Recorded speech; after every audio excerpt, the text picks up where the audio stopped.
pessoas, sejam muito bem-vindos ao Sociologia Antes que Acabe. Eu sou o professor Tiago e hoje vamos falar um pouquinho sobre abordagens e perspectivas para o desenvolvimento.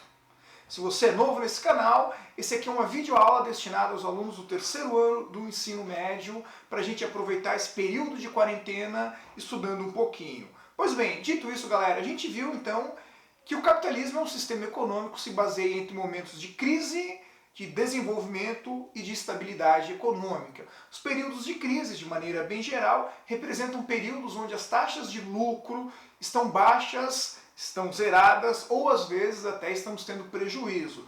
Os períodos de estabilidade são os períodos em que você consegue manter os empregos e uma certa qualidade de vida para as pessoas.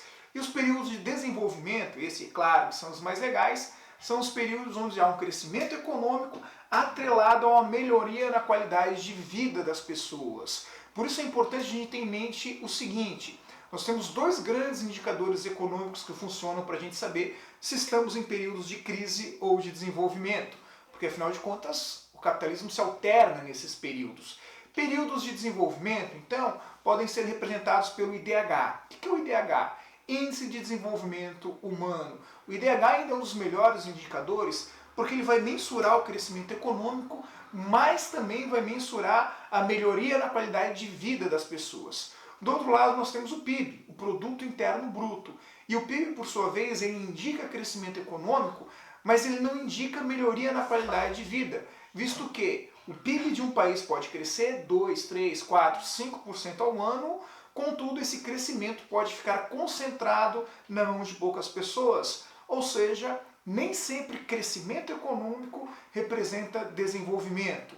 A gente tem que cuidar com isso. Por quê? No discurso dos políticos, dos economistas, às vezes fazem parecer que isso é a mesma coisa, desenvolvimento e crescimento. É claro que, para ter desenvolvimento, é necessário ter crescimento do PIB, mas nem sempre quando temos crescimento do PIB, nós temos desenvolvimento, visto que esse crescimento pode ficar parado ou pode se concentrar na mão de poucas pessoas. E aí é o caso de um país como o Brasil, caracterizado por essa ampla desigualdade. Galera, isso é muito importante vocês entenderem. Diferença entre crescimento e desenvolvimento. Dito isso, nós tratamos então sobre abordagens para o desenvolvimento. O fato é, se o capitalismo se altera entre períodos de crise e de desenvolvimento, quais são as possíveis e quais são as melhores soluções para você evitar a crise e garantir o desenvolvimento? Pois bem, ao longo da história surgiram diferentes correntes de pensamento econômico. A gente poderia falar das mais clássicas, né? O liberalismo e o socialismo. O pensamento liberal propõe soluções para as crises econômicas no sentido de demandar para a propriedade privada, para o mercado, a responsabilidade de gerar o crescimento. A mão invisível de autores como Adam Smith, né? A liberdade de produção, de circulação, de comércio, um dos títulos do liberalismo. Na outra ponta da moeda, o socialismo, que vai defender a amplo planejamento do Estado e o controle do Estado sobre as atividades econômicas. Pois bem, essas duas correntes marcam o antagonismo entre o pensamento econômico do final do século XIX e início do século XX. Reprisando, de um lado, o liberalismo, que propõe mais liberdade para os indivíduos e menos interferência do Estado na economia. Do outro lado, o socialismo, que propõe maior interferência do Estado e administração estatal na economia. Galera, vejam só, esses dois temas, liberalismo e socialismo, são muito mais complexos que isso e com certeza muito mais complexos do que a internet brasileira nos mostra. Mas aqui é só para título da gente começar a entender essa parada. E aí nós tivemos o século XX. O século XX foi marcado por muitas crises econômicas. A principal até esse momento é de 1929, que segundo muitos analistas aconteceu justamente em decorrência do modelo econômico que fornecia liberdade demais, né, do liberalismo. Aí nós tivemos no outro lado o socialismo da União Soviética, que também entra em crise, possivelmente entrando em crise justamente pelo excesso do controle do Estado nas atividades econômicas. O que a gente começa a perceber nisso então? Se liberalismo demais pode levar à crise, controle estatal demais, sem dúvida, também leva à crise. Ora, deve haver alguma alternativa no meio disso. Sim, existem várias correntes de pensamento que propõem uma alternativa no meio disso. A primeira que a gente vai estudar é chamada de keynesianismo. Foi desenvolvida por um pensador britânico chamado John Maynard Keynes, sem sombra de dúvida um dos maiores intelectuais do século passado. Escreveu um livro muito bacana chamado Teoria Geral do Lucro e da Moeda. Eu acho que é isso, mas eu vou colocar aqui embaixo o nome do livro certinho. É claro que se você chega numa biblioteca e vê lá na estante um livro com esse nome, Teoria Geral do Lucro, do Juro e da Moeda, não é necessariamente o livro que mais vai lhe chamar a atenção. Mas é fundamental, porque Keynes vai pensar um modelo que vai conseguir juntar talvez aquilo que existe de melhor do pensamento liberal com aquilo que existe, digamos assim, de essencial do pensamento mais socialista, que é a ideia de você ter e defender a liberdade de comércio e de liberdade econômica, mas conseguir conciliar, principalmente nos momentos de crise, uma intervenção estatal que funcione.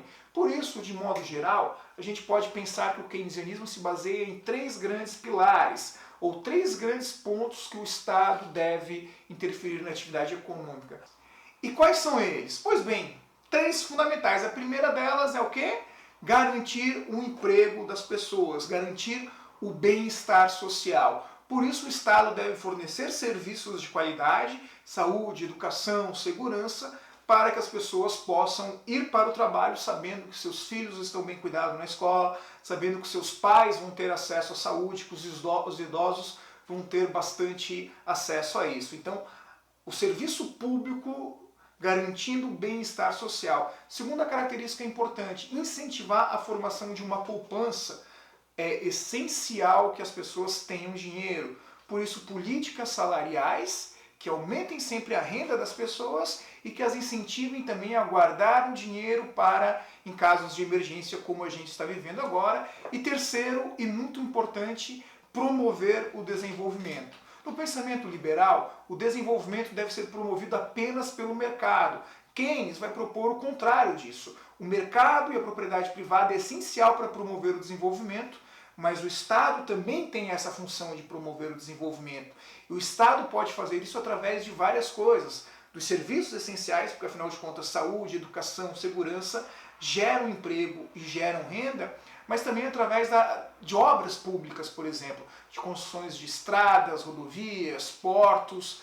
O serviço de construção feito pelo Estado garante também o desenvolvimento e a geração de empregos. O modelo de Keynes durou muito bem entre os anos 50 e 70 do século passado, serviu como base para reconstruir a Europa no período pós-crise provocado pela Segunda Guerra Mundial. E existem muitas coisas do pensamento keynesiano que são atuais. E se vocês acompanharem, por exemplo, algumas atitudes do governo brasileiro, que por mais que se diga ser um governo liberal, mas há um berço do keynesianismo ali. Por exemplo, quando Paulo Guedes liberou o FGTS para as pessoas, é uma política pública de raiz keynesiana. E agora, nessa crise do Covid, o governo anuncia um novo pacote de obras, que é justamente o quê?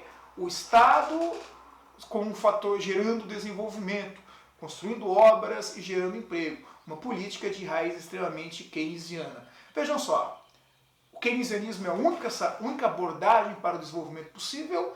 Não, existem muitas outras, mas a atividade dessa aula, da nossa semana, vai girar em torno do keynesianismo. Pois bem, espero que vocês tenham gostado do vídeo, espero que tenha ajudado um pouquinho. Se gostou, deixa o like, se inscreve no canal. Forte abraço a todos e valeu!